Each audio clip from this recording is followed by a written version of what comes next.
No joke, guys, after the balance changes, the Prince is very strong now. Everyone has been focused on the new Goblin cards and the update that people haven't been paying a ton of attention to the balance changes. But what I've noticed is ever since the balance changes have gone live, there's been like 50 people running the Prince in the top 200, which is pretty ridiculous if you ask me, considering it used to be one of the most weakest cards in the game. And now it is one of the strongest, and it has been really good inside of this giant deck, because obviously it's nice to have a good tank for the Prince. And the reason why it's so good now is it's just charging constantly. Like, look at that. Did you just see how it connected to the Tesla? Normally that wouldn't happen. The regular Prince, before that buff, would have had no business making it to that Tesla, but now it's pretty much guaranteed to get a charge in. It just takes 1 second now, as opposed to 3, which it took before. So that's why it's so good. The Ramrider got the same buff, but it didn't benefit the Ramrider as much because sometimes the Ramrider you want to actually use defensively, and it's kind of beneficial for it to take a while to charge because then you can get more value slowing down pushes. But the Prince, it's pretty much going to benefit it every single time it's charging. Like, there's pretty much no reason you don't want it to charge, which is what I'm saying, which is why it's so much better now. So Expo should be a fairly solid matchup because we have just a ton of tanks. I mean, we got the Goblin Machine, we got the Giant, and then the Prince is even a pretty good tank in and of itself. So this shouldn't be super difficult, I would say. The Goblin Curse is still insanely broken, even after the nerf it ended up getting. I actually think the Goblin Curse at the moment is better than the Goblin Machine, but the Goblin Machine is still very good, which is why you see me running it in this deck. Essentially, this is just a full-on spam deck. Very toxic, in my opinion. You just have a ton of tanks, and they just have to defend and spend so much elixir, and eventually they just get overwhelmed. Then you got the Evo Bomber, the Evo Skellies in the deck, because in my opinion, especially after balances, they're some of the strongest evolutions in the game. I suppose the Evo Wizard you could use in this deck as well if you don't have the Evo Bomber and Evo Skellies, and that should work just fine. So we rage that over there, and look at that Giant making its way towards the tower. He's forced to go for a last-second Tesla. I feel like this guy is cooked, though. It's only a matter of time until we end up overwhelming him. He just has to commit so much elixir, and it's just kind of impossible to him. We're going to go Curse here on top of all this. We're going to get a Bomber going, Rage to kill the archers quicker, so that way they get turned into goblins. And he actually is doing a very good job defending, the best he can. But it's only a matter of time, I feel like. I wouldn't be surprised if he goes in for an Expo here. I bet he will do that with the Evo Archers especially. No, he's actually not going to. That is very shocking. I actually was thinking he would for sure. So essentially those Evo Archers kind of went to waste. I mean, he didn't get a ton of value out of them with a counter push or anything. So we'll go for a Rage here to kill the archers. A nice thing to remember is always go for the Curse before the Rage, because that way you don't end up going for a Rage and it kills the unit before the Curse ended up getting played and getting value. So that's a very important thing to do. We're going to go for a Giant here. I don't know if we can get a lineup going with the Skeletons. I guess we'll see. No, we can't, but it does clip the Evo, or excuse me, the E-Spirit, which is very good. And then we'll go in for a Goblin Machine to keep up the pressure here. I don't know if we go for a Curse on those Evo Archers. Ooh, Prince almost charged on them. Oh, nice. Look at that. We get that on the tower. We'll go for a Rage with it.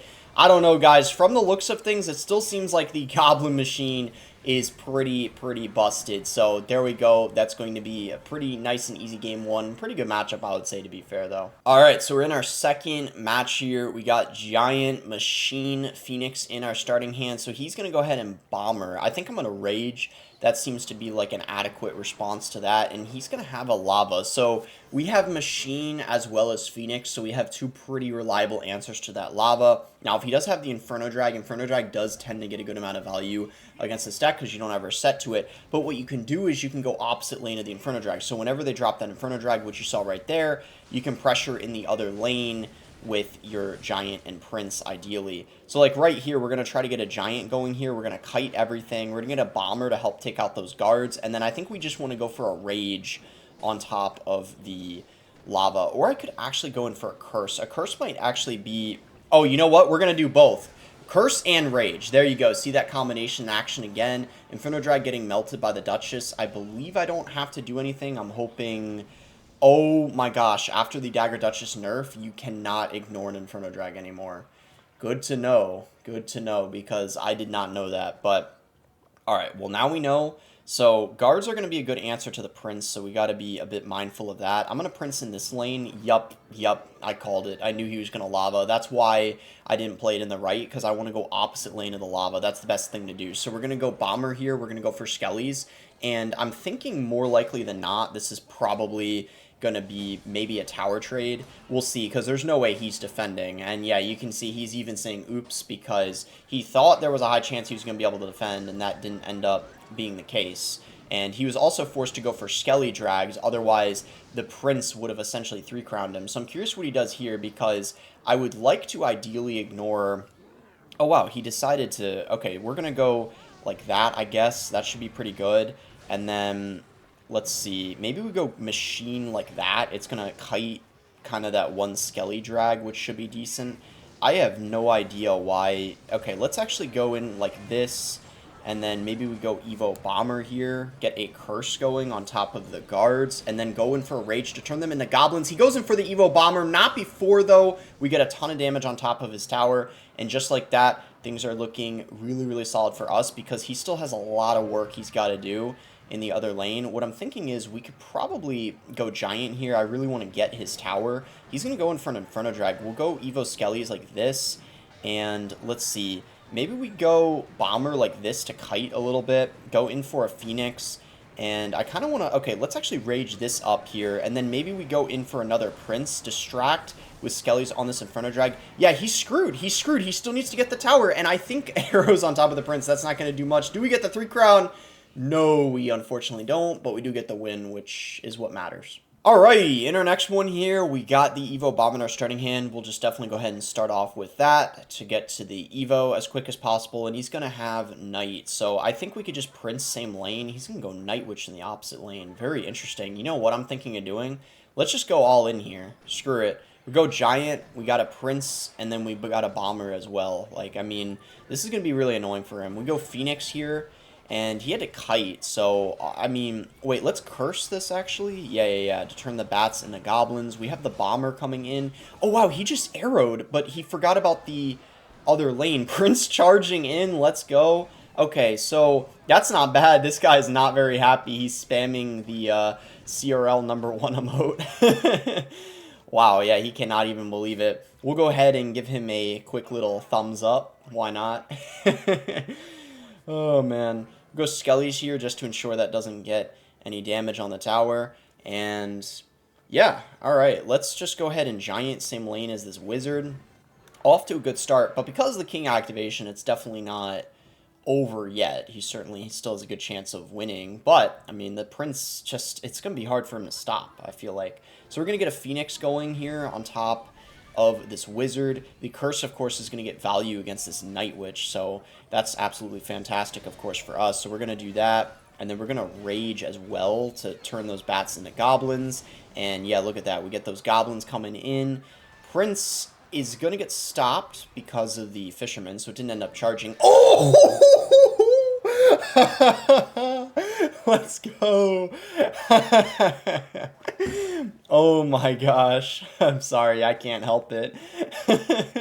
I had the BM. I don't often, but I think I made him pretty upset. I feel a little bad now, but I mean, I don't know. You gotta BM every once in a while. The emotes are in the game for a reason, I suppose. Anyhow, get a Prince going here. And he is going to get a Fisherman, so we'll see if that ends up. Okay, he's going to Giant. Wow, yeah, that was pretty interesting. So the Prince is going to take care of the Fisherman, and we can get a Curse going on top of the Night Witch, I guess. I don't know. Yeah, we are going to turn those into Goblins, but... Oh, wait, look, Prince in the other lane. He's got to deal with that now. He goes in for the Evo Wizard. So let's see. Let's get a Machine going. I think that should be good. We are going to have to focus on defense a little bit, I think, just to be safe. We might as well. I'm going to get Skeletons going like this. He's going to have a Fisherman coming in. I don't know if it's going to pull the Machine or the Prince. It's actually going to pull the Machine, which ultimately I think is a very good thing, because if it ended up pulling... I don't know. I think it would have been worse if it pulled the Prince, if I had to say. So we're going to go for a Machine again. I feel like we can go either lane. It doesn't matter what lane we go in. We might as well play defense, because I feel like my defense against his pushes is just really, really strong. So I might as well just play into him.